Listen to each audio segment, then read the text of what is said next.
आवाज बंद करो. बोला. सोलापूर महानगरपालिका प्रभाग क्रमांक 14 हा माझा प्रभाग असून इथं 3 रस्ते, मुख्य रस्ते जे पूर्व भाग व मध्य भागाला जोडणारा हा जो 3 प्रमुख रस्ते आहेत, या 20 वर्षापासून या रस्त्याची डागडुगी झालेली नाही.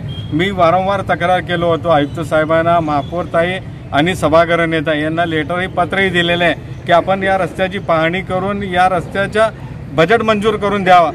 3 वर्ष झाले नगरोत्थान योजना आणि जिल्हा नियोजन योजनामधून आमच्या प्रभागाला 1 रुपया निधी देण्यात आलेला नाही.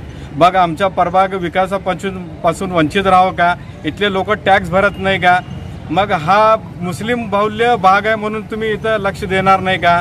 लोक आम्हाला विचारतात आम्ही टॅक्स भरत नाही का? तुम्ही आवाज का उठवत नाही? एक तर सभागृह चालत नाही, तुमची सर्वसाधारण सभा होत नाही, तुम्ही आयुक्त आमच्याशी बोलायला तयार नाही. आम्ही कुठं बोलायचं? त्यासाठी आम्ही निषेध म्हणून आज मुंडन करून घेतलो. 100 कार्यकर्ते मुंडन करणार होते, परंतु पोलिसांनी आम्हाला सांगितले की आचारसंहिता आहे, तुम्हाला परवानगी देण्यात येत नाही. त्यासाठी मी सर्व कार्यकर्त्यांना सांगितलं की आपण कायद्याचं पालन करू. आणि मी जनतेला आवाहन करतो की साहेब, हे महापालिकेमध्ये एवढा मोठा भ्रष्टाचार आहे. 1 महिना जाऊ दे, आपला हे आचारसंहिता संपल्यानंतर पुढच्या महिन्यात महापालिका घेरावचं मी आंदोलन करतो.